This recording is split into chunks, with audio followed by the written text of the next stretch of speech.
ebiri era nga omwezi gutambula tugenda kutugumalako gwannaku 28 tugenda kutugumalako mu kaseera katono nnyo olw'okwanjukiza baganda nge bena abasiraamu nti tugenda kubanga tweteekateeka kubanga Ramadan ekule esembedde era ng'ekubyeko tusaba Mungu abeere nga akkiriza abeere nga agitusanza tusobole okuba tusiima omwezi gwa Ramadan ate abeere nga akkiriza ebintu byaffe tugenda okuba tukoleramu gwe naye natandika okuba nga oteekateeka nniyayo osobole okuba nti olongoosa osobola okuba tweteeketeekera ensonga era nyongera okuba nga nkujjukira nga nange sejjeemu nga nambyemu gwange n'ejjamu gyonna okuba ntongera okuba nga tutya Mungu tumwawule mu bwomu bwe tumugattako tukola bintu mzee Tamale yaga bya shiriki tubyewalire ddala tubisemberere wala sobola okuba nga ajja kutola basinga obungi kizo tekitegeza nti bebatuufu obungi tekitegeza nti bebatuufu abantu basoma eddiini bbiri mzee Tamale okuba obungi tekitegeza nti batuufu nze nabagamba tiwabeewo paaso oba faaza ajja okubatiza abaana abajjemu nnabbi mwatasanga ziizi oba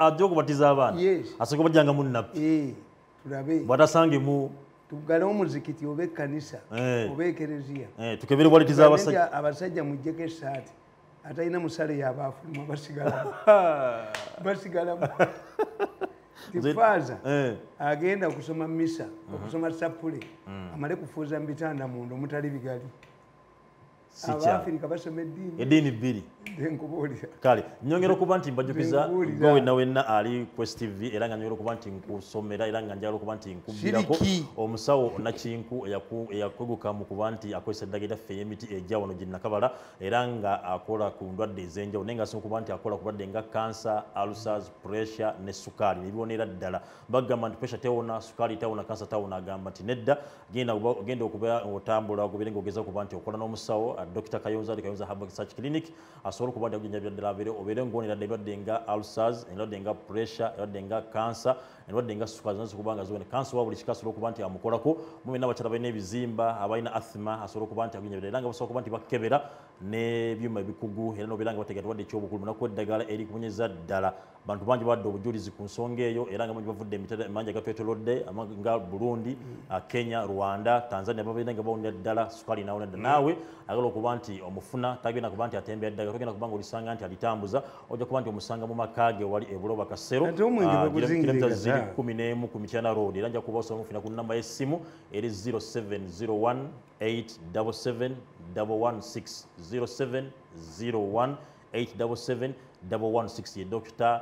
Kayonza Herbal Research Clinic mukulu Tamale Dr. Kayonza ono omwogerako abantu ngendayo n'abantu mbasindikayo naye nabaga nti bino ebintu si byagezesa kasita tekitakulwa litaddayo bwe kiri gwelozo singa shiriki abazungu bagirwanyisa okuva le bajja wano yabalemerawo kitegeeza ina beekolera singa byavaawo dda kasolimba abantu nga bivaawo kituufu era kasobanga bajjawo kitono nga bagamba ate gyokoma okulanga gye bakoma okujja oli naabuulya munne tebikola buli wolanga aludde mu kintu that's why mu Uganda temuli higher purchase ate nga batunda bifo kakati mu Kampala neewuunya bakwata abatunda amasaawa bakwata n'abagakola tebali bagakolera naye ng'ate balinamu essaawa omuzungu kyasooka okukola wano essaawa yali ewandegeya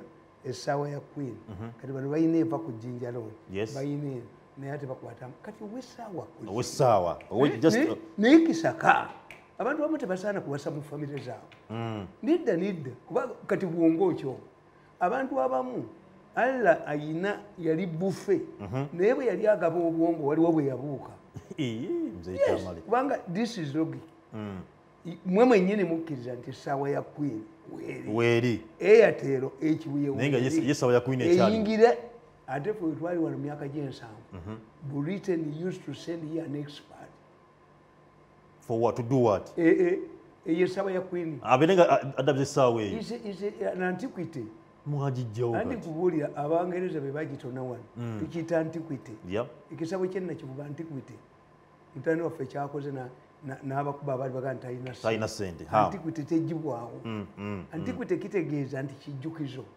kifugibwa tourism and antiquities tebabyawula an antiquity tevaawo erifakati mwegamba buuli mu myaka gy'ekinaana omusajja yadduka mu kkooti n'agenda dda ku ssaawa ya Queen. Poliisi nejja omukwata. Eyali looya we Kayondo n'agamba you must get clearance from the Bush High Commission. Wano wa Queen. Wano essaawa eri wa Queen. Temuyinawo buyinza. Queen is we. You think naye bano wa obwongo bwa ate mwanange kambabuulire nze mbalaba nga bateesa. Even today there is a big meeting. Before you go to the meeting, waliwo omwami yankubiddeko muna taxi munno n'agamba nti bawuliddeko olukwe olw'oluvuuvuumu naga lutuka nkikubuuze nti taxi park paka bagiwambye abagaga bagigabanya tandikire ku nsonga yennyini. Nababuulira I told you nti omuyindi yajja wano abo abasajja tebagulanga ku paaka bakube baveemu teri yalaguze ku paaka tewali yalaguze ku paaka be baveemu lwaki omuyindi yajja wano n'agenda ewa Ssebaana Kizito n'amugamba nti nsobola okudevelopinga taxi park ngikolako kalina nnya wasooka kuba lyettaka erisinga obunene mu Kampala. Awo mu paaka waliwo ebintu bibiri ebiri historical.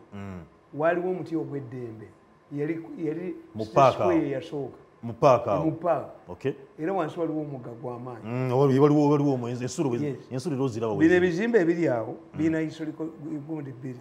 Professor Lule yabizimba nga minisita Kamasi nga bamutunda mu bantu afuga eggwanga byazimbibwa Professor Lule.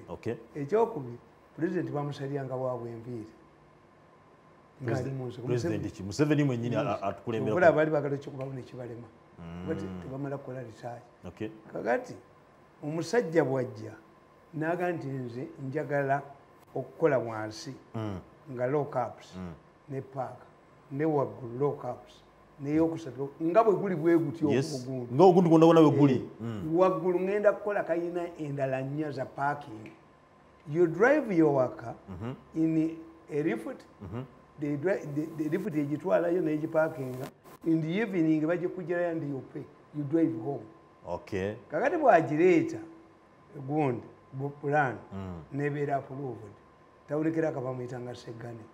Kati abawutoda balina violence ne banoonya omuyindi bamutte ne banoonya ne Ssebaana abajjako omugaati naye ate nga bo tebagala kudevelopinga. That's what the problem. Bagala kisigana kiri awo bo bali bagala kiri amu buli babagamba nga okudevelopinga nti tetulina naye interest mu kibuga tetwagala tujja kupanga eri gundi nga tebagala kudevelopinga. And I don't blame them. Why? Government did not help them. These were purely taxi drivers nga temuli wa diguli baali beetandikidde ekintu kyabwe nga ekifo tekyali kyabwe batwayingira mu Kampala basolozesanga ku geeti. Kakati Kiseka nayagala okulumba ssente ezo ne tumukuba n'adduka ne balanga ttenda okumanaginga taxi park. Twasokera ku $5,000,000 mwezi musatu ne ziri 4. Kakati bundi omuyindi bw'atya baamunoonya we yali omuyindi kemutumi danga bangambye olina links n'abasajja also involved in taxi business nti ye can you convince these people ne mugamba tebayinza kukuyiza ekyo sikisobola but what I can help you is to recover your money from Ssebaana bakuddiza akako I went to Ssebaana ne mugamba nti omuyindi bali abasajja bawutoda tebagenda kukkiriza ne Kiseka mwalimu neddulago Dwago nga asaaga Dwago yaleta Kiseka Kiseka yaleeta kambuni nga bagiyita Yunato Kiseka Dwago yali amuse yali agenda we kulya kyamisana n'amutega emmotoka tuvire ku mugaati kakati Kiseka naye yajja adduka n'atuma omukazi bamuyita Victoria Mukasa ti Mirundi yabamanya abatakisi ne mugaba va ku ssente za butoda bajja kuttira bwereere era Kiseka n'agivaamu yali kampuni yamanyi yasigala Jinja omulamu yali musajja wa traffic nga mubbi omusajja Kalibala yali mubbi nga wa traffic Kalibala ng'abonyaabonye emmotoka zaffe naye olunaku lumu Katonda Kalibala akwata mmotoka yaddulago Dwago nze neewuunya Museveni okubeera neddwako Nyanzi mu nsiko suicide wamulabako gwe yatema baasi n'agamba bano bagwawo ngende mu ambusi baasi esomba abajaji yigitemesa embazzi bamuwa baasi nga transport bamuwa abaserikale abatwalye mu bus naga nti bus eteso tebalina gold mine yagitema yazitemako emitwe waggulu bamuleeta nga tulowooza bakutte kirama waliyo oyo bali kalege. These were tough people. Naye Museveni contained them. Kati ate kwoteka bamuhozi botafiire baani bamuweza ate abaali ba brain bakayibula bonna nabacontaininga mu triangle bamulemedde wano kubanga democracy yajja kati Kalibala akwata emmotoka ya Drago manyi kyeyamukola yamukuba ku pick up ne pikipiki namutwala mu Northern Uganda buli lwezavuganga jama tugenda ozinone ne tubona Kalibala anti buli wa taxi gwe bakwatanga aba traffic nga tusibira wa Drago ng'agibuukamu edduka era aba traffic bafunye emirembe owa traffic bwajja mu Kampala asooka kumanya namba motoka yaani mulimu ezirimu batabuukira mulimu emmotoka mu paaka naye kati omusajja yafa nga bw'omutikkira mu namba yatonyesaamu enkuba n'ogivaamu zetamalirika naawe aiconvinsi Sebaana naye nga naye sente yazirya dda ez'omuyindi kakati we start Sebaana, Segane and me. Where do we get the money? Sebaana n'agamba kampita abasuubuzi musanvu bampe sente mbaguze awo oluboobooto lwa paaka. Mbaguze oluboobooto. It did not go through Kampala Land Commission. It was not approved by the contract committee. I challenge those people who are claiming. Mzee Tamale, what you're saying? Owekitiibwa Sebaana yabikola ng'omuntu era baali tebamanyi we baagula bw'aba agenda baali 7 n'abayita n'abongeramu 4 ne bafuuka 11 abo aveeyo awakana kwabo abagamba era wano ku bantu abo kasa babongeza nti bagenze 11 Kakumba yatunda n'adduka ye n'akivaamu n'agamba ntayi. I want those people to tell me whether when the number increased from 7 to 11, there was an advertisement. Because this is public land.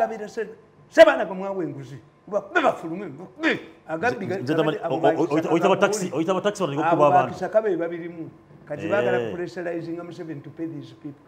Let them, if you want to buy land in Kampala State Council, what do you do? What steps do you follow? Unless ate natula n'abasajja abagagga nga ne minisita wa local government yakyali ono gundi kati ali mu parliament yali mu defense omuyitani yalimu ne batula nabo ne bagaana sente. Why? They want the shops there, the lockups there nga abantu bagulire ku park. Without the taxi park they don't operate. That's what they want. But they have no documents. Eziraga nti tebayita mu Kampala State Council. It was a private deal by Sebaana. And I want to challenge them that did they go through the Land Commission? Kati okujjako nga Museveni bw'alina ekisa kye abayita abaweeyo naye eri yali nguzi. It was a bribe to enable Sebaana era kyovola ate era kye batamanyi awo wolaba we batawaanyaawo waliwo waya y'amasannyalaze bwe banaagikutula eri mutaka anti wali abaana bangawo abatunda sente waliwo yali agiyingiridde sekuloga enjovu naye mutugobe buli wamu mu binene mutugobye mu ekibuga kinasigala mu nedda mutugobye mu ffumbiro mutugobye mu kiyungu mutugobye mu toilet mutugobye mudidde muli enkoko n'obukunkumukwa ne bugwa wansi ffe kapa tulyewa mutuzinzeeko nnyo nammwe mulimba ensonga nkulu mutulekerangawo kapa bw'okwata emme ng'olya ekifi ne kigwa wansi kirekere pusi ejja kuluma engalo embwa batugamba omanyi bandaba kati meeting etandika saa 9 kakati embwa yagenda neyiga hoogo ne mukama waayo hoogo yembizi ey'omunsiko eri deedire nzibu nnyo nkaamu neeruma embwa naye embwa negikolaki embwa negisinza amaanyi kakati kwolwo embwa egenda okulaba nga many villagers are coming to congratulate the hunter embwa ebwami enansinga biwundu byayo kakati embwa ng'etunula nga batema ekisambi nga bakitwala embwa terya ebyali ebimanyi embwa nga batema omukono nga bagutwala ng'etemya musirya mukono naye biba biweddewo omuyizi n'agenda akwata obulenge bwayo embwa yaluma n'obulenge bano n'obulenge babusuma be balina ebi n'obulenge kubanga baagala obeere nga gw'osaba busabi. They have a slave and master mentality. They have a hunter and dog mentality. They also have a European mentality that however much an African was brave, he had to operate under European command. Amawulire olina kubeera wansi waliwo aluugo awojja kukola ye gwe bawa ssente mwembwa mugenda attabawo tabawera musinika manyi kituufu mzee Tamale abali bizinesi ya taxi bakole batya nkugambye nti abo biri eri munda oyo gundi yasooka biyingiramu atone jeno oyo kati atone jeno uli atone jeno kimene ekiri kiwanuka atakuta muli bagagga kiwanuka uli ne kalugire era kiwanuka yabitabulu oyo atone jeno ebya paaka yabitabulu n'abijjayo adidde omusange masindi agujjeeyo Museveni bw'ataakwate ku baana abo nze mbabuli bagamba nzamu insight Mirundi somebody kambabuli this country is in trouble. President Museveni doesn't know what is going on. He was in Lyantonde yesterday. There were two meetings discussing the succession. Ngatamanyi abagenda kumudira mbigere naye ye bamulaganga nti yasudde eggwanga which are going exile. Era buli kimu blame you will not go in exile. They will kill you here. Even going in exile is a privilege. Bajja battira wano babuli wamu mukuttewo mubye buli wamu n'abanu bite babba bwe batyo ate tebabalimba nabalabye bayingizaamu tribalism. There is no tribalism in Uganda. Bwe mubba amaato g'abantu agabanyankole temugabba bani abakabye n'amaato olwaleero mu gavumenti y'abalunzi b'enteffe zamwe katokipa baganda katokipas kuba tulina proverbs nyingi amata abanyankole sibe bagala mu government y'abalala agaabwe bo bagafunamu bakaba eddiba lyo litundibwa lirina ebbeeyi ali agwadda kakati there is no tribalism in Uganda. Biri cross-cut in your succession battle. Temuli tribalism in Uganda. Kubanga tulina kye tuyita government and a regime. A regime webanga ya kaguru. This government is well represented. There is no tribalism in Uganda. Yes. There is no nepotism in Uganda. This is a group of the mafia fellowship. Nzibi. Babbi beku ebyabanyankole temubibi. Tesosolange abanyankole temubabba. Muleke kwekwasa. Alina balabye. Ngamuli gundi. Nabaweza ne message. I sent them a message which they discussed ekirunga mbalabo. Babadde batudde. One of them n'agamba this government has only transformed one ethnic group. Debayima. Munne n'amugamba don't talk that thing. So many people like Mirundi can pick it and air it out. No. This man, you would listen to him. Yes. Abantu abagere mu bimuyite ebyobusiru gye mutuufu. You would have said explain how. Because the man was saying kale mu group yaabwe a selected group to discuss Museveni's succession as if they hold this country. But na Uganda balina okuba nti beesalirawo anagenda okuba nti abakulembeze. Kakati n'abagamba bwati onaamugamba nze mbagamu mu basajja mu abateesa mu ndaba. Because the meeting is going to start. It commences at 3. Meeting eri ku kyeyo. Bali ku succession tebeebaka. Naye some of the proposals they propose to succeed Museveni are laughing. Kubanga mulina okumanya nti if you are going to choose a successor, is he marketable? However powerful you are, all the resources available to you, all the power, you cannot force a committed Muslim to vend a pork. Tekisoboka.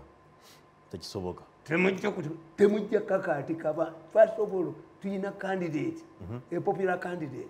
Tuyina a compromising candidate. Ngobati was marketed by others.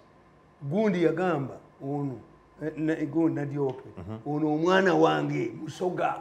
Erinnya mulyogera bubi yobo mulangira. Nadiope marketed yobote in Busoga. Mu Buganda he had a deal. Nachi. n'Abaganda. He was marketed, he was not popular. But even cosmetics help beautiful ladies. Sente zammwe n'obujozi n'obusuma tebijja kuyisa muntu ali unpopular. Ate bakuba ali popular. Kubanga mumanya nti muyina formidable forces iki. Nazibawandikidde nezibaweereza mu message. Nembaga nti ebyo bimubala bifu muli kubifu. Mubala bikadde. Temusobola. Mubuuze ffe experts. Anybody who wants to get power in Uganda and you antagonize Museveni, you will not get it. Mzee Tamale. Anagabo obukulembeze. Nkubuulidde. Somalia wagirabako. Soko nzire mwanagabo obukulembeze. Omukulembeze alinga omwana gw'ogenda okwebasa mu katanga. Mzee Tamale. Anagabo obukulembeze. Ndikubuulidde is in charge. Are you trying to say that? No, Mzee Tamale. Are you trying to say? Era nabagambye. Tibino nabi mwogera human rights biki mumubyeteereddewo. Kubanga obusiru bwabwe bwe batamanyi. Nti they want to discredit this government. To the extent that Museveni becomes a political liability. Ngatasola kwa anointinga muntu. But he is right now. Kubanga ukisha kumbererwa Mzee Tamale. He is. Sibya bakikola mu America, Bush tebamukiriza mu conference yaabwe. Bakikola Clinton tebamukiriza tebabawangula. Abawangula. Moi nebamugamba nti ayina chambers nawagira ukulu Kinyata naagwa. Bwe yamwejjaako naagira. This nabaweereza message nembaga bye mwakyuzinga Museveni namwe mubikola. You are doing this kati mudduka. Ate baandikidde obutabo bungi. Kakati kano okalaba kano. Nebaandikira mu katabo kano. Nembagamba nti Museveni's succession will be blood. Era kuba yakuwa musaayi. Kubanga eri ku kazu. The moment you eliminate the Banyampi and you remain with the Akazu. Kaini yataberi. Esau ni Yakubu. Bible mwebiri. Yeah. The moment you are reduced to two, no ganti abana babajjawo bonna obasse. Ababo battingana. Bomona bana babajjawo bonna. Kubanga tebaba na security. Ekyokubiri. If you believe when you are planning a successor, separate the first family from a ruling family. Tebabyawula. If ruling family balangira, the battle ensues with the balangira. Except in Uganda. Mu Buganda tulina kugundi requirements ibiri. Omulangira asikira obwakabaka bwa Buganda ayina okubanga ava mu lunyiriri lwa Ssekabaka Muteesa olubereberye. Atwalibwa mu lukiiko lwa Buganda n'akubwako akalulu abalangira asinze banne mu Electoral College ey'olukiiko lwa Buganda. Yatwalibwa wa Queen Victoria oba abasika ba Queen. So you must, these are conditionalities. Yes. In a country, you have a first family. Tenant number one in the State House. We pay your rent to stay in the State House. Yes. By voting you. If you don't separate the two, first family and ruling family. And the first family, then these people are discussing the kingdom. But even in a kingdom, Japan, in every affair, we are making commissaire. Mubuwango bwa Japan, Mumbeja, tell you about Kabaka. Okay. Yes, Mumbeja tafuka Queen. Japan tebadi provision ya Queen. Tebadi provision ya Queen. Kakati from 1969 until recently, tubabadde tebalina mwana mulenzi. Omulabangira omukulu yafuna omwana n'amugya mu World Bank n'amuteekako pressure n'alema okuzaala. So they were debating. Okay. Kubanga omu Japan kasita omuwala afumbirwa aba afuuse mukopi. Ate anaafumbirwa mwennyina. Tekisoboka. Ekitegeeza alina kufumbirwa baki? Bakopi. A woman was a challenge. Nze n'okusanga ne baddira mutoowe kati yalina omwana. The Japanese were discussing about the possibility of a woman. You go and read the history which separated the Anglican Church from the Catholic Church. Ssekabaka Henry yawasa namwandu wa Muganda. Because the woman was coming from Spain. Papa namukiriza nawasa namwandu wa Muganda. Out of pressure ono queen ono omukazi yali avudde Spain. Nga the Spanish king is young. Okay. Namuganda tokubasenga wange. Kakati papa ne babeera compromise. Amajja gali gakuuma papa gali gava Spain.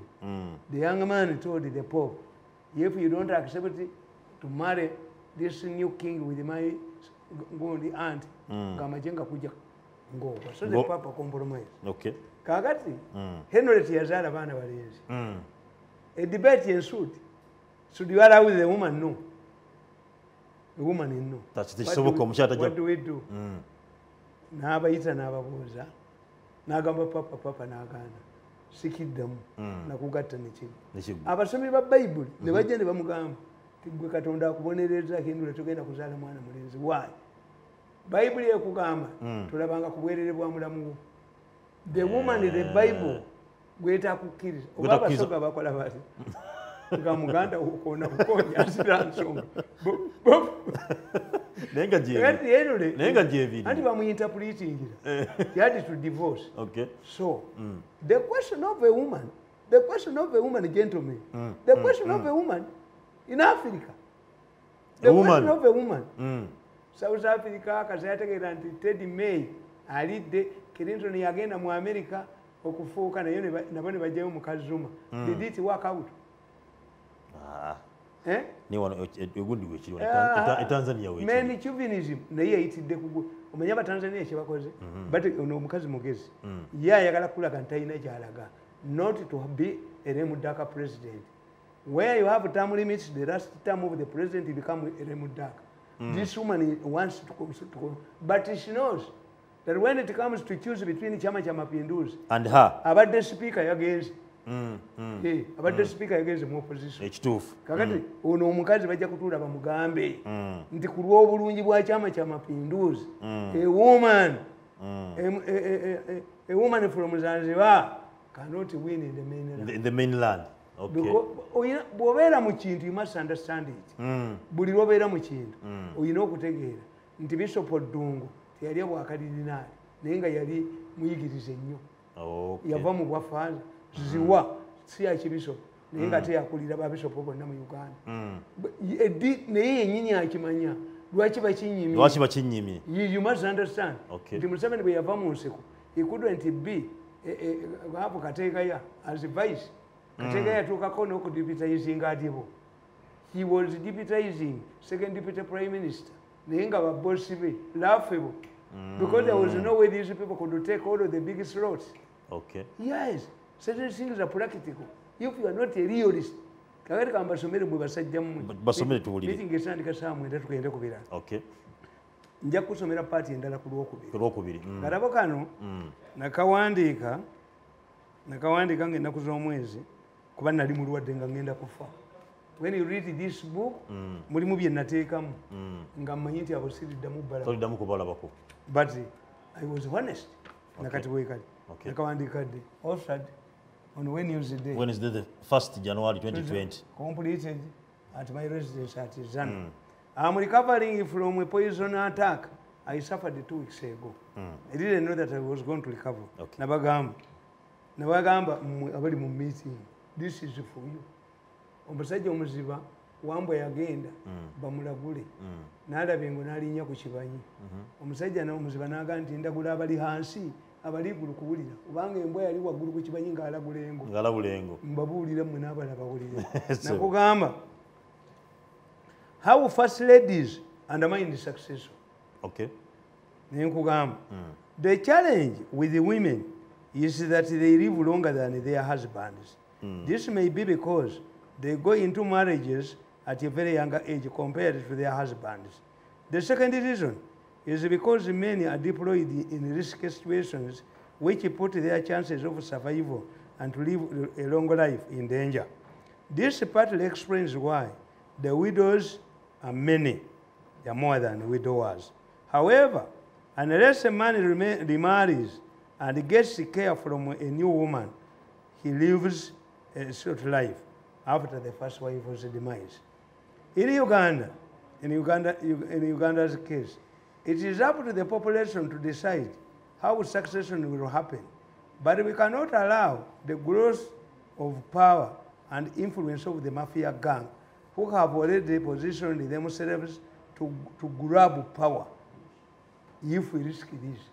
But in the mafia fellowship, today, abanuka obusuma bonna mwebali abanuka obusuma abanuka obujozi bonna abanuka okujooga bonna mwebali batudde bwe bali bateesa batuuse dda we bagenda okutuula nanako lumona abagandi ndigamba muzeeyi najja naga naye mukola kiwa nolaba emisibadduka bagambye ekiro mbwe simu muzikwekewala apaana eno sete era mbakwatidde emyaka 7 era temukkirizanga nti satellite nabagamba nti we should expect a headless revolution whose consequences are dire if you allow the mafias to take a power. Abasajja abatta abantu abatunda organiziza abantu bakwate ku power Uganda tujifole kimani aba pawadde mwanga nokwogerako naye bweguli ensonga teri agikona ke musirisi obule buno obupumbavu bwa monitor. They are talking about human rights. What about killing people in organisms? Whatever community right on an envelope. They are stupid. They are mercenary. Independent. Why don't you talk about organisms? The organism case. Organism case. Singamugazira. Rejecting newspaper. Nebutufu. Tiriagera organic case. 4,500 Ugandan girls were killed in India alone, and their organs were extracted. And the hearing involves a serving minister. Why are you not and a very powerful one, and the former minister? Your doctors were we and the Yomba were detained in here. Independent monitors. Independent. Katibu wandika ku security. Buwandika ku security.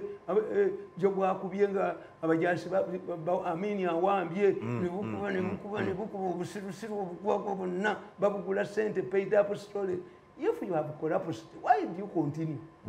Call it a day. If these people don't take care, we shall have a headless revolution. It's sparking a yoka. Even bigger than the genocide. Headless revolution. True. Remember that during the French Revolution, even the man who manufactured the guillotine was killed by the guillotine because it was not it failed to kill the Kabaka very quickly. You are risking a headless revolution. The moment you leave Museveni aside, Mutiria Bamanyi, Munuka, Abasinga Munuka. Nakana Kayino Butukan. Nkugamba, you are your auntie. We should expect a headless revolution whose consequences will be dire. Headless because it will be led by little known individuals or the army. Will intervene and destroy the gang on the heap of political rubbish. Ladies and gentlemen, let's prepare for a bloody Museveni succession. Doctors can call for a cesarean birth when normal channels fail. This is why women are usually more concerned with their future when their husbands die. The same situation applies to first ladies too. Out of experience, they have seen that the families of leaders become punching bags of the new regime. This is also a fact because the new regime feels threatened. Once a hostile regime comes to power, it turns the former ruling first family into a punching bag. Why? One, a country is governed the same way. Even if you bring another person to succeed Museveni, if he is a revolutionary or a modern leader, he will do exactly what Museveni is doing right now. Except a few changes. In 5 years, you can't choose something to be later. Yes. I think you are expecting a vote in 5 years. Yes. What do? You must have a thing that excites people. What excites people? Oyina kuchoose abadde bakoneka bintu zenga ajikanga baddeko ngembuze ennume saba joza jozi abantu bakone bamuleba kongo bamwetoka ono asonda omutwe naye ne bamuteeka ko bankali nadduka Kampala nafuuka toyi ne badduka. Abantu bakuba endundu atuyambe n'abatukwatirako. Yaleeta mwana wase kye yamukola muyewonera watono kiba kiyabagana everywhere. Dos Santos bwe yaleeta yinyiri yamukolaki because he knows he's not going to solve the economic problems. Sigora omukulembeze oba omukulembeze ajjambuiza nakwenda ku bantu abo ensi eyinza okuba endulu agikanga baddeko ng'embuzi ennuma ajoza abantu nga naye agikanga baddeko atayagala banne bafune ssente antadde mu bwafu emyaka n'emyaka naye ne mulabako alla namundokako ng'akanga badde kabangali ng'embuzi ennume ne bamwetoolooza ekibuga nga tali mu ssaati enduulu zivuga abantu enduulu zivuga abajooza ensi yes ng'olira ate baba nabo bwekyo batamanyi oleka Museveni ebweru ng'oteesa nkugamba nti however the future outside ekyokubiri nti ba first ladies batya nnyo kubanga ye omusajja afa mangu the gundi owa Masero Mozambique yatuuka n'okufumbirwa Mandela omukadde egundi Fala Ayadidi wano ali wano Museveni yamulabirira Rebecca Galanga bali tebannaziika nabbaawe lwaki awagira Machar lwaki tawagira Salva Kiir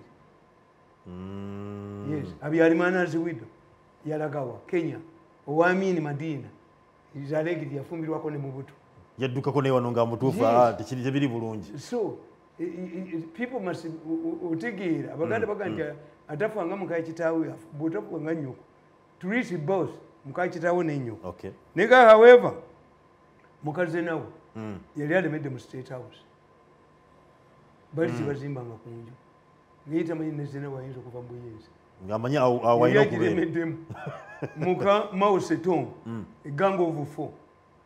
So things are everywhere. So it is better just to think they are right.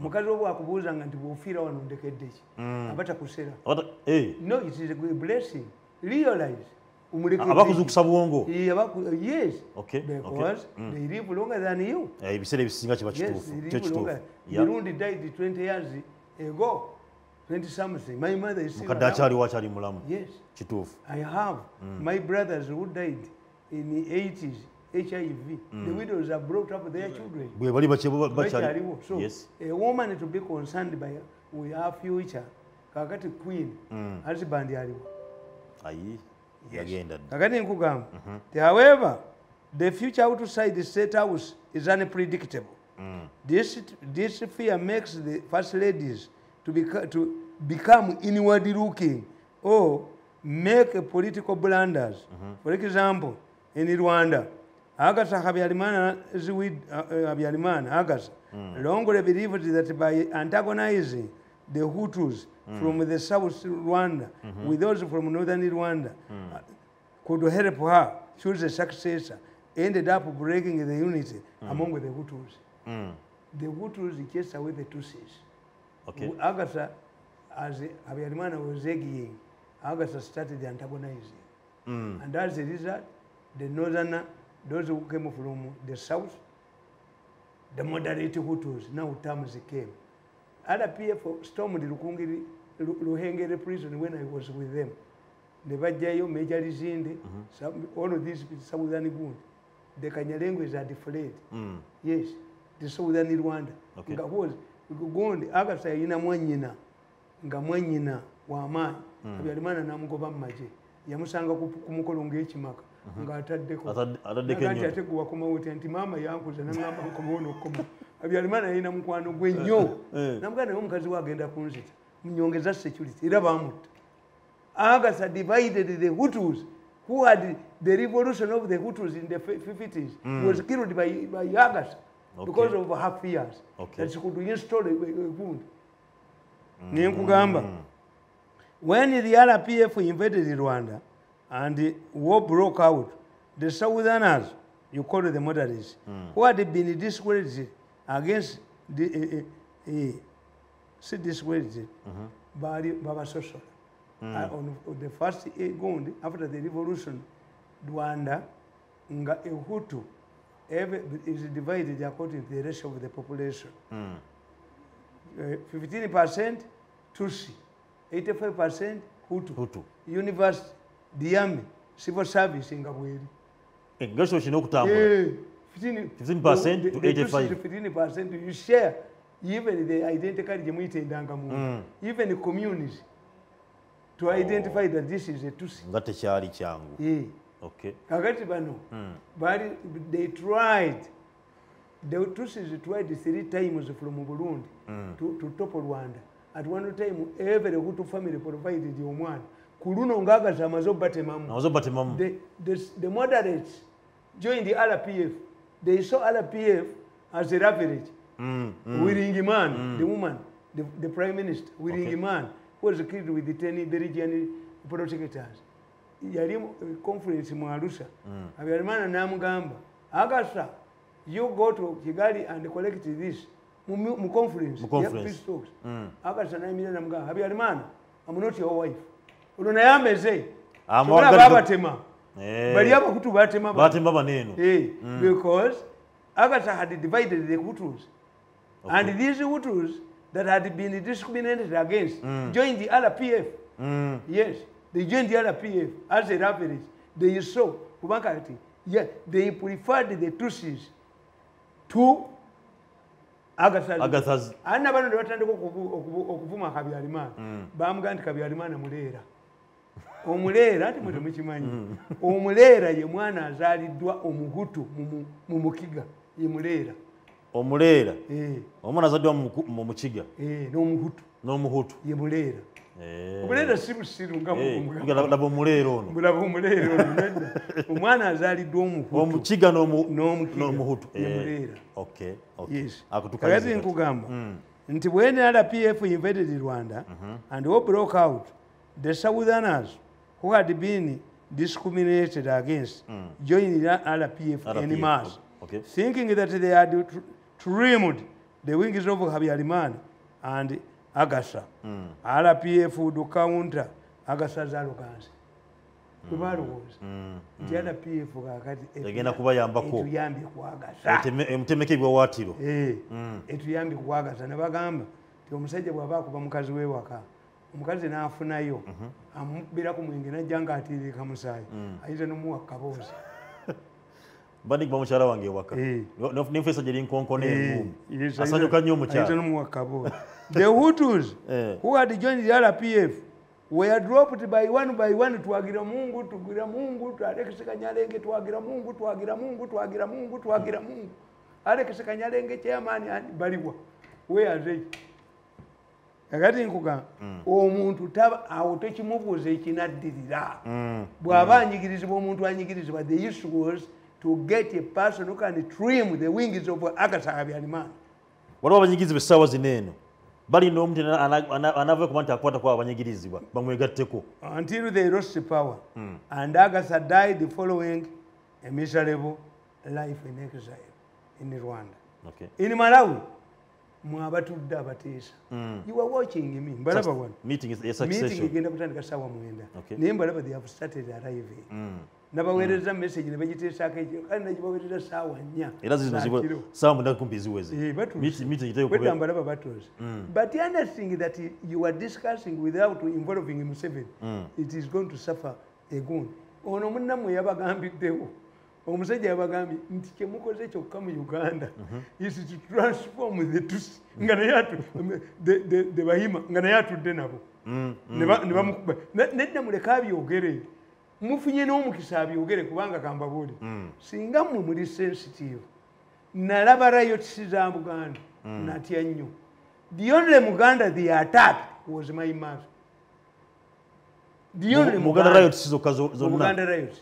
A Muganda they attacked was my mother. Hata ine kyafunamu amakulu ge mulema baga kuba Museveni kye yansasula kunzija ku mulimu nantwala eri kujirikiti gye basuula embwa obwadivaiza political jirikiti basuula yumbwa sifudde emani vibrant man like me kano ne kaleeta obutubuwako nga kaleese etteeba kano kasonda olutwe kano ate siri basonyiwamu munsi mukabbuli ne muggulu nabagaye muti sente za mistake bazitwalidde afende mubuzi nazibagobya. Put my money on my account mugende mu public service mubuuza account yange batereka ssente nze mubandikire bano abeconomic gundi ndabe kibirango bwazikwatako sente zange ojja zigirayo gwe kakati mmwe Buganda riot nagyewuunya. Wow, and why? Mwabatudde kati be worried. Ani abuulira abaana abo teri munyankola asobola kwogera ekigambo mufaliso. Abaana bakijja kuki nti buli aguyita omufalisi aguyita omufalaso bagandi mufalasi ani yakibagamba. That's very important. Where did they sit that the only key word we can identify is mufaliso. To beat up these Banyankole people is this word, mufaliso. Tambula ng'Omuganda byali bibiri. Mufaliso tambula ng'Omuganda. There was an incident. Kulaije bamukuba emigo. Sebina ne bamugamba nti uyo muleka ayitewo. Felix Yenga dibiseeko. Banonya kawogo k'abaana. Kulaije bamukuba. A very sober man, irrational man. Bamukuba baba ya. Era n'obeera Omuganda n'oba. Emmotoka, ebbasi gye baayise yali eva Rwanda. Basi yali eva Rwanda gye baayokera Natezi. Nga n'Abanyarwanda babaganya okuvaamu. That's why you don't see nti mu Kampala temutunda. The Congolese went back. Tebakyayingira Bakongo. Tebakyajja wano. Kongo tebakyayingira. They come to see Uganda. Kati nabo babiyisa Tanzania. Kati babyesuubulira. Kasite ekyo tekimanyi. Ti Buganda riots kyesitaawe. The Congolese abakwatanga ebitengi. Because you targeted. Nze nabeeranga waawo ku gundi. Okubanyarwanda. Abareeti pepa ne bagamba mbu Abanyarwanda bava ebweru. Nze nsooka okulondamu.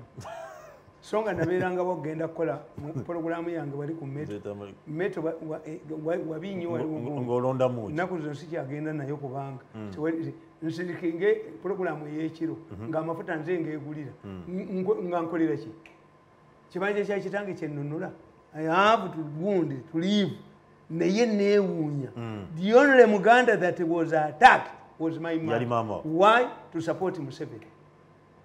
Neighbor nsasula ki lwabwogo sinenya Museveni lwabwogo ajja kunjooka mufukaamirire sente zange zonna nazikwata buli kimu nakikwata kwata nze nagenda waffe mu nsozi Yurupe ate nze nkufaako Yurupe kati nkubuulira nti in Malawi Kamuzi Banda's wife Mama Cecilia Kazamira frustrated all efforts to replace her husband who was senile in her calculations. Kazamira Mama Kazamira in Malawi yali talina mwana naga nti Kamuzi Banda yakweka abaana be tebawulira abamanyi a quarter of the Malawian economy belonged to Kamuzi family.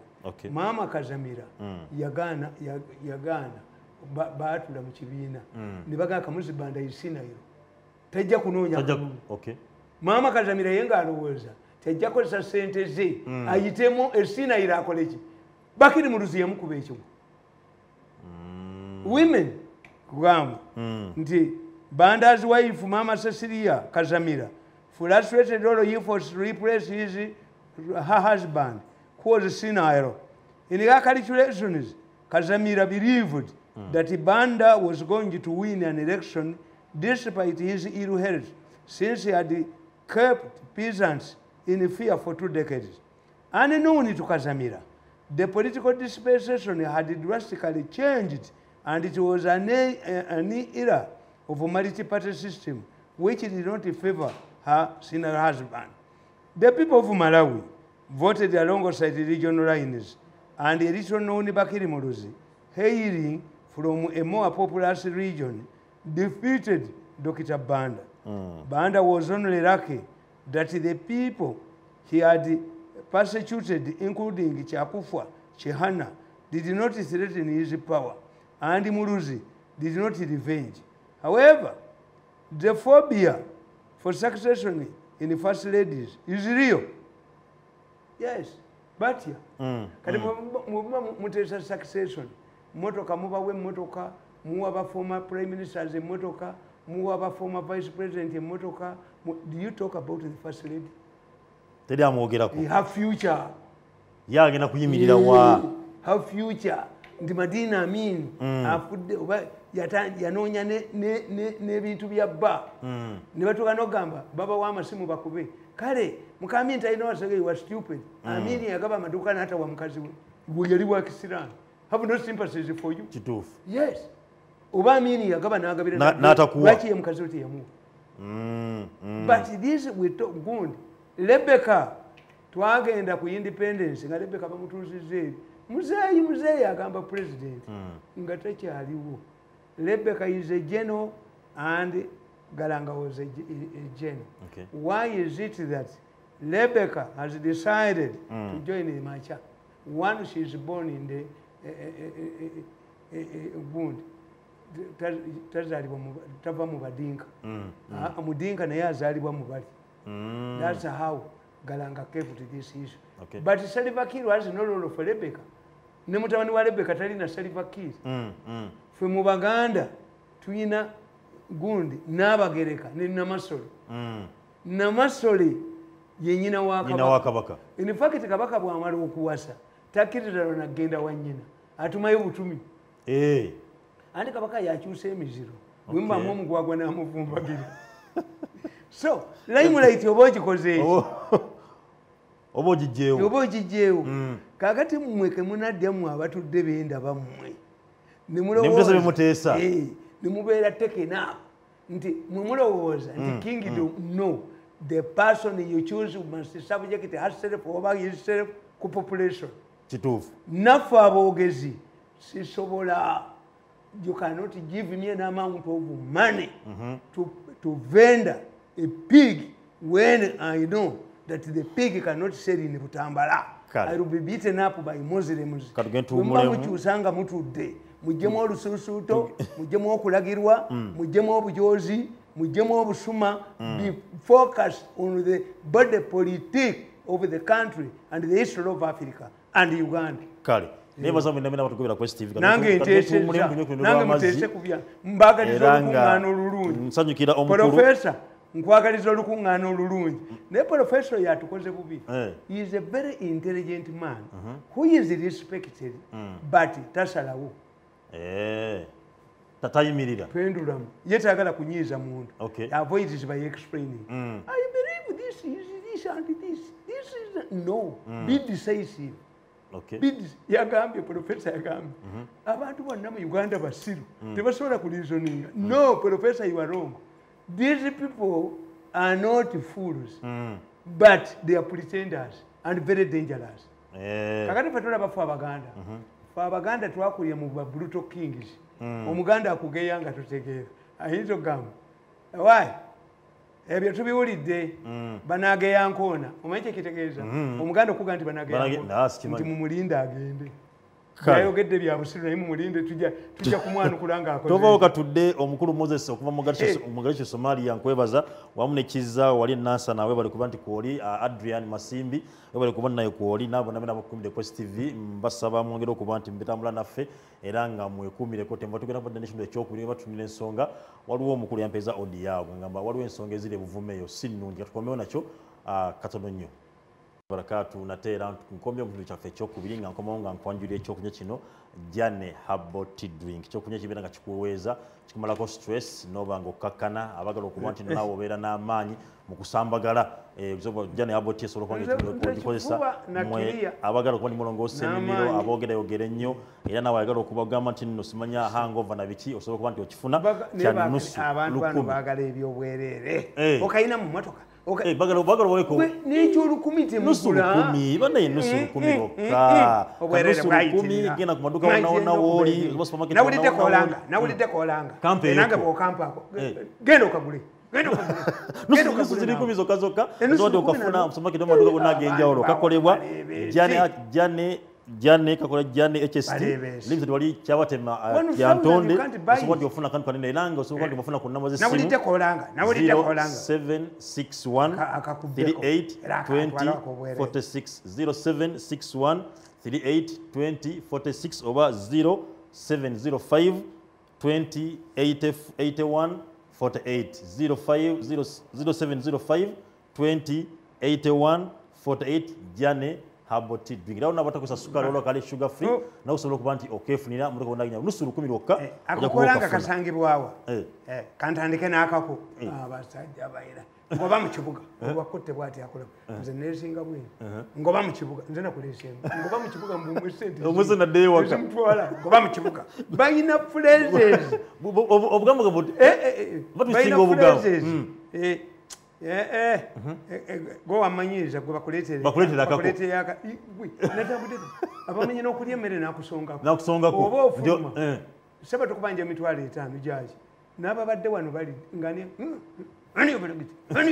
mukubanga tetujja mbu tetujja kuleekana tuba badiplomati mwekuuma ekitiibwa kyammwe tukuuma ekitiibwa kyaffe ne bukusongako gimuwe nga tombuulidde olabe ekiddako ngoberere tulabe bwenkukuba embi abantu bawano bali very exploitative baagala ebintu by'obwereere bwakuba essimu nakuba obutabo bwabo tubusanga ayagala kabwereere era nze saanukula bayina porogulaamu koze zibeerako ssaawa meka akulimba atamanyi programu za abalimba nkuliza nnyo naye ekizibu ekiriwo omwana nga atudde alekayo okumpuliriza bw'ompuliriza nenfunaki omwana atudde ate waliwo omusiru chairman w'eggombolola bagiyita mazzi w'ekyalo bakiyita mazzi yabbye omwana wange epoloti ye naye gwolina akuloga musajja gwe mukubidde essimu mu famire yamwe mulimu kabbuli nange enzibu musajja gwe ondaba kabadde kaganya ogikwata kati kaganya ogikwata nange nengiremerako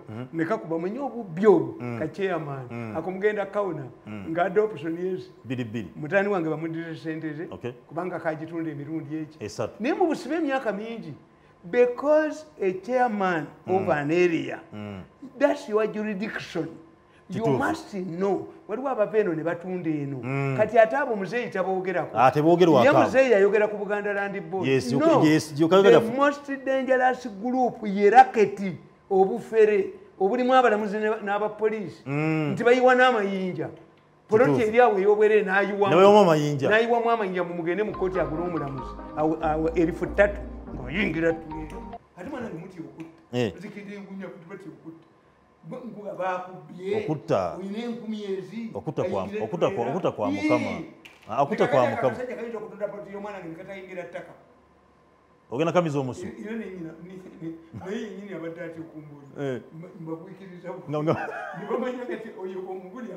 kasajja kawedde kasajja kaleke asajja tomutta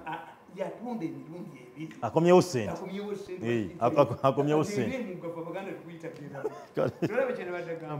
nti omuganda mugezi omuganda ayinza oga nti kakati nga banyumya ono mumanyi yayina buno obulevu abaganda baboogera asobola okugira nga totegedde I'm reacting the professor's statement that Ugandans are fools cannot discuss issues. No, they are not fools, they are opportunists.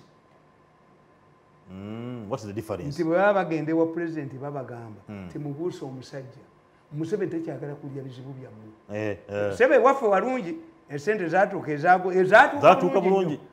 bulungi abasuze enjala beebaza abo mu State House Sebe weebale gundi atulabiridde nnyo naye nga sente zaabwe baazibye they are just diplomatic for Abaganda bwe tukola bwe tuti tuba tutegeeza mulema tewali abaganda nti wali omulema tewawetera kasaga nti ono yakikoze aba ategeeza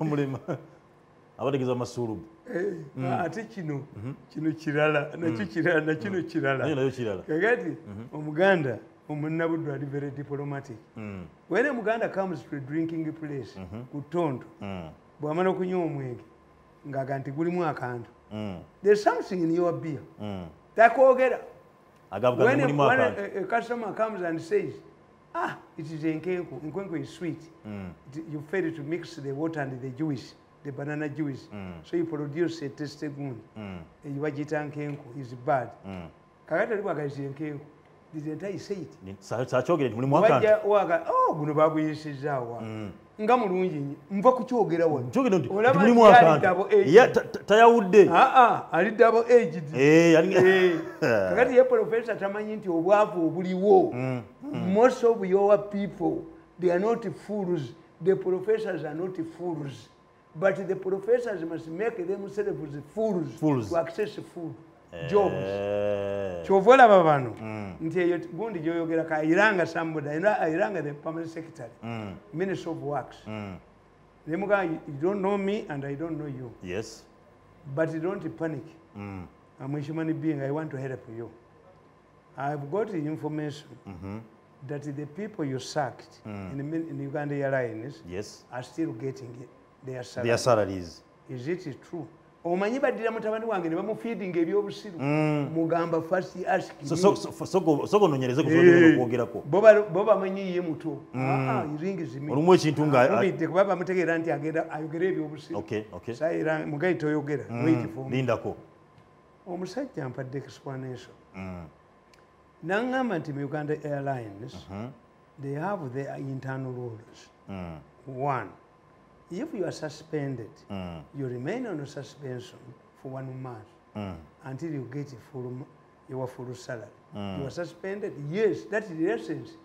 You suspend me, you investigate, but you can tosobola kudya mukazi nga nassali n'omuleke omwana Chief Justice naga kubanga yina gwakolera nassali oyo mukazi atayina mwana ne mubonyabonya yali mu education ne mugobayo n'agenda mu judicial ne mubba ssente zammwe mmwe bye mutulamu bya bwereere reform become liyo balokole you are not balokole omukazi atayina mwana nassali nawandikaddeyo n'agaana nakataddangayo Chief Justice kubanga ayina abamukubira amasimu ne bamugamba gondira oyo mugane kakati tewali balamuzi kakati abasajja bali abagezi kuba mwabajja bweru bagezi beekolera ugundiya after 1 month these people came back kubanga suspension yali yaki after 1 month you come back that's yes when they came back the board of those who were involved mukuba sent the board of directors the man told me the permanent secretary baba terminating the termination exercise is going on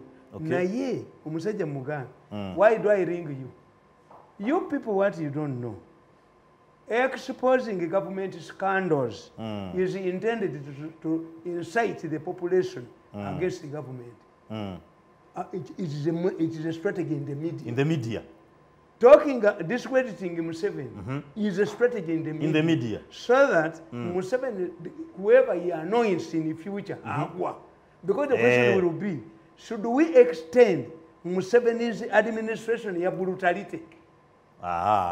Do you want change or more of the same? Yes. Chebakola Moi. Kila kintu kinawezekana kwa Kenya bila Moi. Bonna bakiba kyabali bonna ne badde. Was Moirani no kwesamba Moi agamite sifana ye. Kakata katubuze. Those who are interested, who are very worried that we are losing a lot of money in Uganda Airlines by paying people who were sacked. How much money was stolen during Okurwanyisa Enzige? How did the Enzige people, ministry, go back to parliament to ask for supplementaries? The UPDF that is in Congo, that is using bullets, fuel, what? How many times have you seen it going like the Enzige people?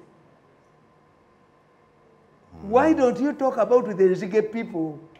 Why don't you how much money did Museveni lose during COVID? Ngawaliwa n'omusajja eyatwala 5 billion nonneeteekera ono azunze entwe bali gitunda wooteeriyo ejooga eryo nerikugwamu mwabba sente zange ne kaliisa biliyoni 10 nakanakayina entuukano you will pay musaagamu eyo meeting gye mulimu yabwereere you cannot run away mwayinciting abantu either you going to exile oba bababeteenti oba batunda obuntu bamumuddeyo mu bwolo obunuka ate bayita kukkiriza okutta abantu nti watta abantu ejja kunigindira wano bananyini baana tebajja kubayo monitor teziwaayo don't you see nti UPDF ye tennaba kudda kusaba supplementary kaakati sooka otunuulye monitor they are targeting Minister of Works. Why?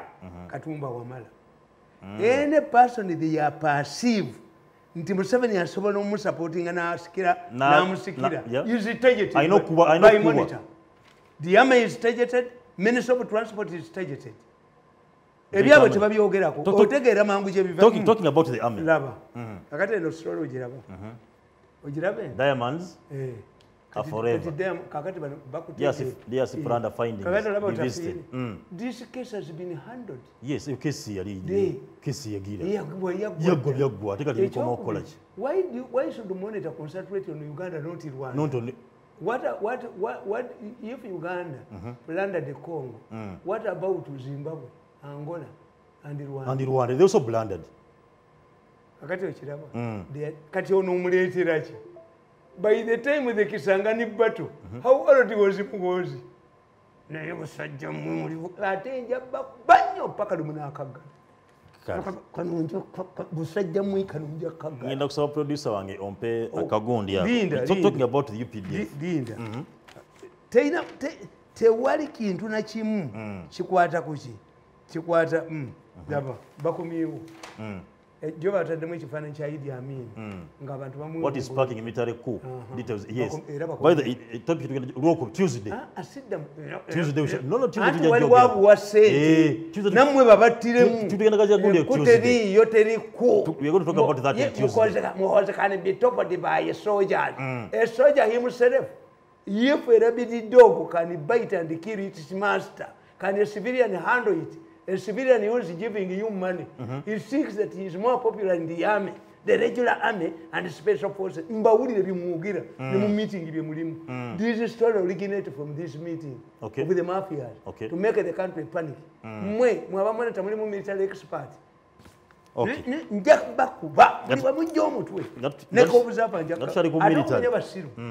Mumawulire practice a newspaper, a story that has been published by a newspaper cannot be shifted to another newspaper. Yes. Which is refuting. This story, monitor Abadajiwandika. Observer, which means these are not articles, these are advertorials. An advertorial is a paid up story. Yes. Which means that as you insert an advert in this newspaper, you can as well insert these adverts, paid for stories. They are targeting the army. Singa babuzingizo. Singa ndibuka ko madisa bukalinaki. Uduka nakana kanakenya kono. Kakwenza and human rights. Human rights. Stera Nyanza ni kakwenza. Tiba ku bantu babiri. I want you to tell me.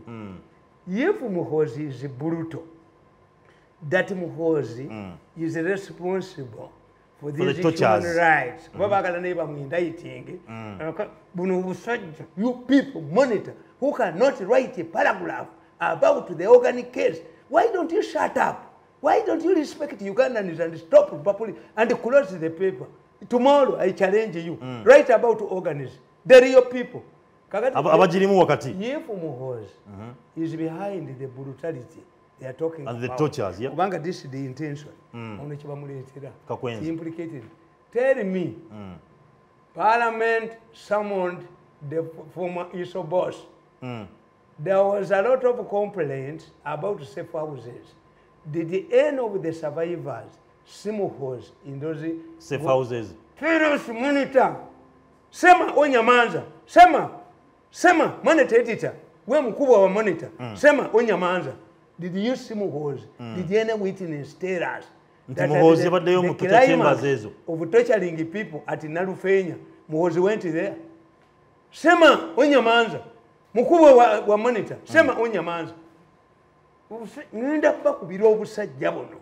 Buntadde wenje. Ngenda kuba media ya Uganda yonanje. Ojimaleo. Yes. Kubanga mwete mubitegeera. This is why I told the permanent secretary of works. Nemugamba gwe tomumanyi. These scandals are calculated. Do you see scandals in the Ministry of Education? Do you see scandals in the Ministry of Health? Why? Kubanga nanyini sali amusente izo ze hunting ground izizi ayogera byabalala ebibyeta byogera ebita bikonako omanyi yabajjako media yajiwamba sizalewe bwakwata sente ngamuwa eza media ezo nanga azimuwa kakati what is surprising about Museveni Kambabuli Museveni directed that all outstanding debts ezali mukalwa kawedde basasule bakyogeddeko bakukutira ku secretariat tebagala bantu bategeere yalagide basasule mess up with mine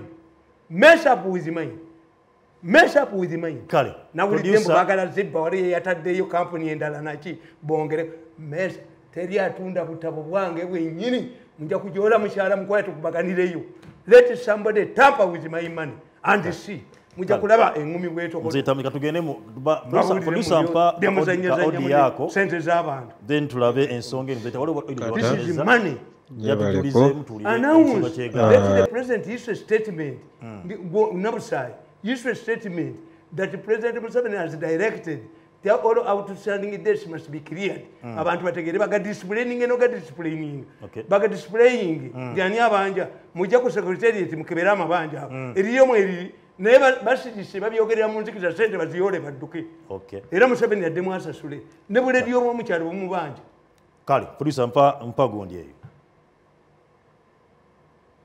jebaleko mukulu nkata jebaleko Gyebaleko gwe ne Tamale Mirundi mwewale okuweereza eggwanga, mwewale okuweereza abantu,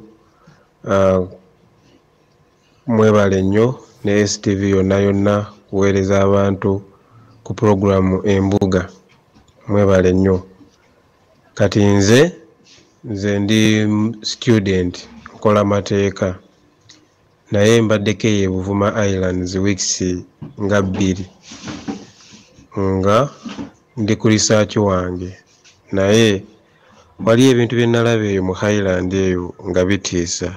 Nzijukira president yagamba amagye galekerawo okukola ebikwekweto ebitulugunya abantu, ebitiisa abantu ku nnyanja, balekerawo activities ezo ng'ezo ezitu ezaali zireetedde abantu okutya n'abantu okutuuka ku ngeri y'okutandika okutya ebintu ebyali bikolebwa mu nnyanja nga amagye ge gabikola. So nzijukira bulungi, naye kirabika go amagye agali e Buvuma Island go message ya president yabayita ku mutwe, kubanga abantu babakwata ate tebabakwatira ku nnyanja. Amagye galumba abantu ekiro mu mayumba gaabwe, ne gajja ne gayingira mu nnyumba yo, ne gakuwamba, ne gakutwala, ate nga ne bakutwala tomanyiiyo. So nga n'omuntu nga wabanga akutresinga tasobola kutresinga. So abantu bangi nnyo e Buvuma, especially abasajja tebakyasula mu mayumba gaabwe kubanga ssaawa yonna yonna bakukima. Nze neewuunya nnyo okulaba nti abasajja abamu basula mu nsiko, era nga tasula mu nnyumba kubanga ssaawa yonna yonna abamanyi amagye gamukima. Ate nga abantu baavu, abantu tebalina ssente, abantu babonaabona, abantu balivinga in fear, balivinga mu butiitiizi. So tebalina mirembe, tebeeyagalira mu nsi yaabwe. So nagezaako okubuuza ku bantu abakadde n'abavubuka kulaba engeri nga okubabuuzabuuzako awo ku mbeera, ne baŋŋamba olaba ekiriwo, twagala nnyo Museveni era President Museveni tumwagala nnyo, naye President Museveni abantu baatuma eno bakola ebintu ebimukyayisa abantu. Kati ffe ng'abantu tutandise okyaba President Museveni kubanga baatuma tebakola ebintu nga President by'abatuma okukola, bakola ebintu ebimukyayisa ffe abantu, ne tusigalawo ne twebuuza neddala Museveni atwagala, neddala Museveni atwagaliza ki? So ebintu ebiri eyo bikyayisa Museveni abantu. So nze nga nze kyannuma nnyo nnyo nnyo nnyo nnyo nnyo okulaba embeera abantu gye balimu, ate okulaba nti abantu batandise okyaba President Museveni kubanga nze ndi muwagizi wa Museveni. I support President Museveni because of his ideology. I like him. I like his ideology. Ate n'ekirala engeri nga yagenda mu nsiko n'alwana as a revolutionary n'ajja n'atandika ozimba ensi eno from 86. Kati ebintu byonna byonna byakoledde ate byagenda okulwanira. Kamanda akola ki?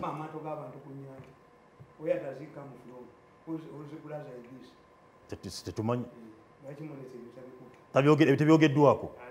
Baaliteeka mu Uganda ne bayinvoka ebituuka lya 1923 tewali bwokya byennyanja. Do you know that abazungu baalireeta abavubi buli kwe bavubye kwonna amakampuni g'Abachina bitwalenga.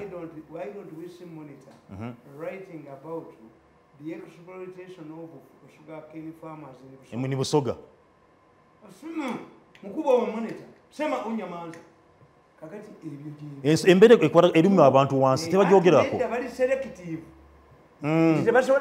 Ekibakuba tebakijjaayo. Kasitotogera nti ekyo nannyini mumwali ekyo tekyogerwako. Nannyini mawulire gano. Nannyini mawulire gaabano yagagula yalonda beerita yalonda bani yajoga ensi nze nemulima nze mulambo ogwalemera ku kibanye ewaffe tosobola kunjoga netuddiŋŋana paka ng'osasudde onzita kumakya bakutta lwaggulo ejjoga nerikuggwamu. Kakati ebyo gyebiri. It will reach a time you don't know sabotage. as long as Muhoozi is still in the army ebyo jabbiwulirayo but what he should also do and what the president should always do there must be a mobile court martial. Mzee Tamale, what you're saying? Bagendeyo bikuba omuntu Muhoozi Kainerugaba nkugambye nti bwe baba banakuba omuntu emizinga gyabwe balina buno busajja obwavu obuli mu mawulire obwavu ennyo obunya mu nkwawa obunuka obwolo bagula bugule ate abamawulire balina sente kakati bo babutunuza bwe bugamba nti bugenda kuba ministry ya finance gye bukuba buli haya paka wekakkana kano kayina obutu ako tekayina ekikatakolaawo kano kazunza ntwe kano kabbe kasuma kanuka buli bubiri obwo bw'oyogera buto nkutegerako omusajja agambye nti abantu bagamba bali baganye president Museveni abantu baneso mukyawo kubanga bakolwako these people mu mawulire tebiriimu ebiteryogerwako nti ku nnyanja kuliko kubakola aduumira operation ye yamanyiddwa ne family mwavu people documenting I'm telling you people documenting they know these people zibabambule nti kamanda oyo azaliwo ne gundi yakuba amaato gaffe ku nnyanja they know people documenting kati Mzee Tamale we are going to run out. Are we going to die in exile? Yes. You have planned your exile. You are provoking society. You have 4 years ahead. Support Museveni musigalewo. Muchabanga na kati muchabba mugende Sango Bay. Ne muyiwa amajene mubbayo. By the fact that you have deployed in Sango Bay, even the fool who is going to grade the evidence is a fool. The moment the amaje will go baje biocha. Kubanga the fact that tuta amaje okataddeyo naye ekyennyanja bwe kiriva mu nnyanja ne bakifunyafunya olikola otya n'otwale Sango Bay amaje ne muyiwa ne mukuba abantu mu bbeeyi ettaka Sango Bay n'amini yemulekawo nammwe mujja kumulekawo n'agulayo ebinazi byekifeeri kibiriiyo ba abantu bewaffe ne mubakuba mu bbeettaka ne bagoba ebyo bye mwali tudde mu meeting kati gye mulimu where have you gone wrong and how do you rectify this?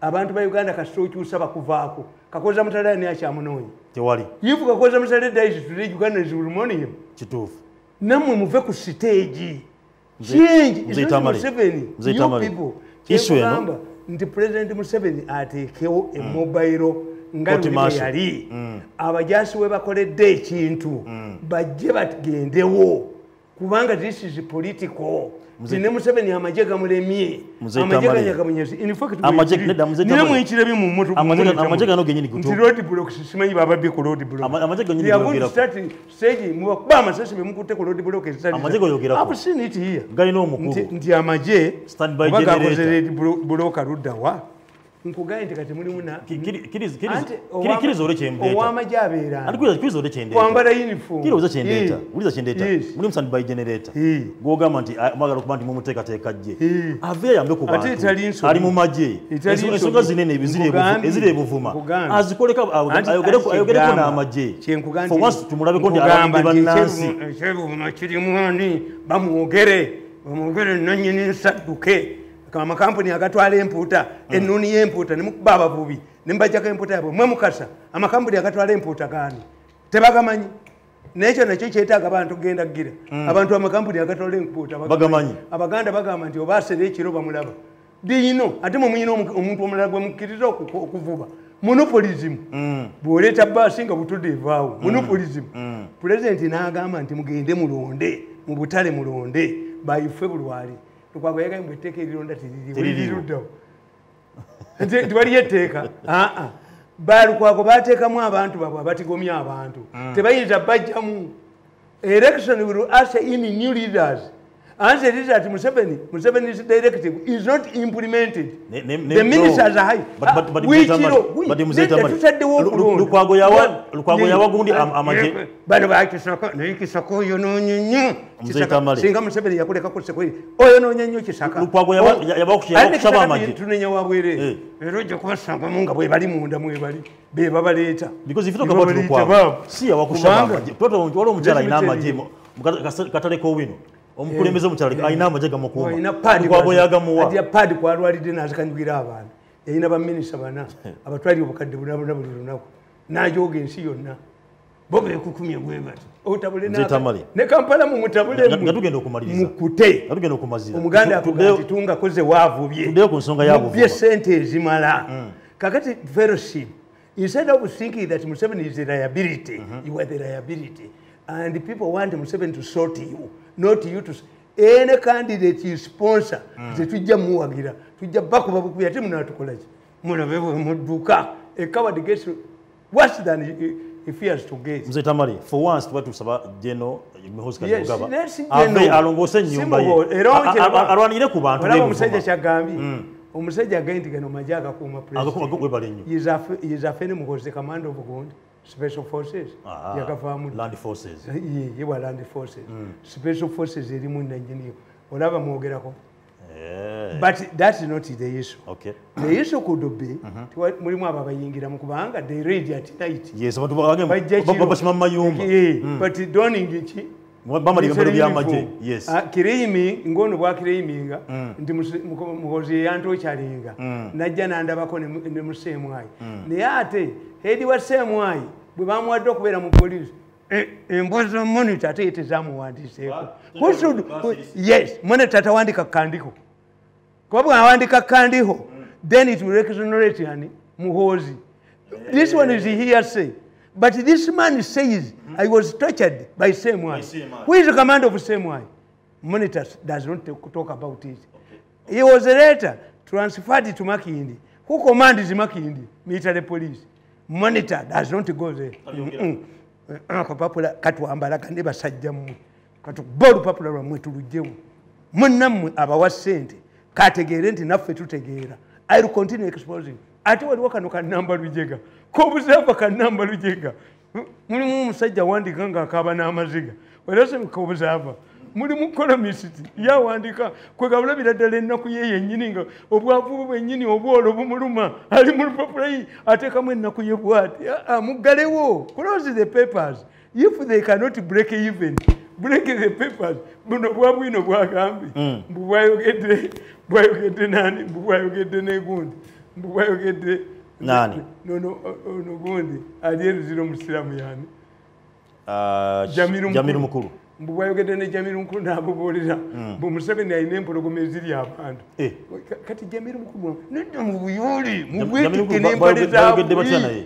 Ate bamugjeewa. Museveni alina empologoma eziri abantu. Yes, these people are highlighting Luwumu because Luwumu likening Museveni to Idi Amin cannot work a monitor, and you did it at one time. You liken the base to Ben Chiwanuka. The two are far. Chiwanuka was never an opportunist like a wound. You are printing 20,000 copies and selling a quarter, and you think that you can influence society. Sichangu. Kale, abalwana villas wali egaruga Ntebe. Awe mufulumide nzema apartments we garuga mbeba zo kuwatino bamba marebo kubanga mutu kubeno Quest TV era no muchata no mukulu David Connell omusajja omuzungu akutumiddeko agambye omuzungu David Connell agambe ko ali nyatu goberera era tulaba akwebaza byonna byomukoledde asiima waliwo yalifuna nyongero kubanga abantu mbajjukiza okuba nti no tokaba tobe yongo ino obuzibu uno omusajja yebbi poluti y'omwana wange onusonyo ow'emazzi naye tayina amuloga oyo omusajja katumwe nakubbiri mukabulira akasajja katumwe nakubbiri mukubidde essimu ne mubuuza naye mu famire yammwe mulimu kabbuli bayita okubanga famire yammwe temuli kabbuli nga gyonoona nga tamanyi kufa n'eryanga olibbekwe gwewena aina sukali aina pressure oina ulcers ebibanja emirundi ebiri ngenda kubanga nkugamba tobonabona na birwadde ebyo cancer oba bizima mu asthma byonna omusawo we Dr. Kayonza wali eri ku Mityana oli kilometers 10 eri ziri 11 ebuloba kase osobola kwandi mufuna ku namba y'essimu eri 0701 877 661 0701 877 616 yesembayo osobola nti mufuna bulungi nnyo omwami eyo nabera nga kukolako nazo nazo nizibera nga ziwonera cancer asobola kuba nti awona asthma awona sukali awona pressure awona Dr. Yonzo Wakayonza habu such kinja ajja kuba nti akola ko nyine bara mu namba abadde question mutugobera mbatumira kera ngibazo kuba nti mugenda nyogera mu kuchukiza Jane Haboti drink ne osobola kuba nti omwekwatako asobola kuba nti akuweza emimiro gwa yogera nnyo ayina hangover ayina stress asobola kuba nti akuyambako osobola kuba nti mfuna mu supermarket zono nezenjawo ezikiri okumpi n'amaduuka ku nusu 10 okanabaga ntogosa sukali waliwo akali sugar free osobola kuba nti akozesa nobanga otera ddala temusaba kange kolanga kali Mzee Tamale David Konela ngambi tanaba kudayo kutaka tebana abacyamubuzabuza is not yet back on the land ye message yampereza wanene so songe kyagenda mu maso kyasoro ku bantu gikwatako ensonga eyo Mzee Tamale tumaliriza waliwo toyogedde ku nsonga ya social tax neti wadi conclusive anna bagambye they are blackmailing Museveni to pay how would the attorney general involve Museveni? How can this issue go from the city council to the minister of local government and reach Chiwanuka? Museveni bwana bateyete gudde baana abo bajja kumusula waliwo olukolo lyawo buli wamu balyawo bagala force president compensating abantu bane Chiwanuka azatone jeno tasobola kuyitayo musango gw'emasindi yakulisizing you resign oba Amin yasanga omusajja nga gate man nasanga nga manager taliwo namu obwa manager Amin olwagenda omusajja naddayo ku gate yali anyumirwa gate let Chiwanuka go back to the chambers oba kyekimunyumira naye cannot be an attorney general and you express your opinion of a case resign nedali Chiwanuka leka kujoga abantu baga okuba n'amasimu n'okubira abalamuzi leka Chiwanuka kujoga waliwo akuba amasimu gwesimanyi wano gwesikwata akuye balamuzi amasimu balimu obuvubuka kati that issue is simple let these people go to court si Chiwanuka kubiyingiramu let the owners the police should come and clear them why by the time they built and commissioned the tax park wachi mwakkiriza when do you claim you have presented your documents as these people are developing the tax park yes what if it had been sold to somebody else let them go to court the police should clear them out this is they are pressurizing Museveni to pay walagenda okufuna mu kunonya anti kakati batya nize mbabulira tebwekyali gye mulaga instead of getting kati banonya sente what if we what if we go to China are we going to eat snakes yes you have it you still need power 4 years from now nobody is threatening your government. You are panicking for nothing. You reform, become political balokole. Don't bring any workable candidates. The candidates you are pushing, you cannot win. But in a candidate you are. Tell you. But utopian, we can use money. We can use money. We can use chiboko. We can use no. What are you going to do to me? Tewali. Kubanze si fira mu kintu. No. I prefer my head. Yes. I tell you, am I your member? I'm not a member of the fellowship. In fact, I've been fought by the fellowship from State House for 9 years now. But because I watch them, their mistakes, I sent them a message thinking that Museveni can be sacrificed like a body. It cannot. Museveni is not like a body. No. Museveni just takes time. Nabagama nti abakola nuku. Yabayita n'abakozesa statements, handwritten statement. Yalita bamanyi. He knows them. Museveni has a talent of luring the snakes out of their holes.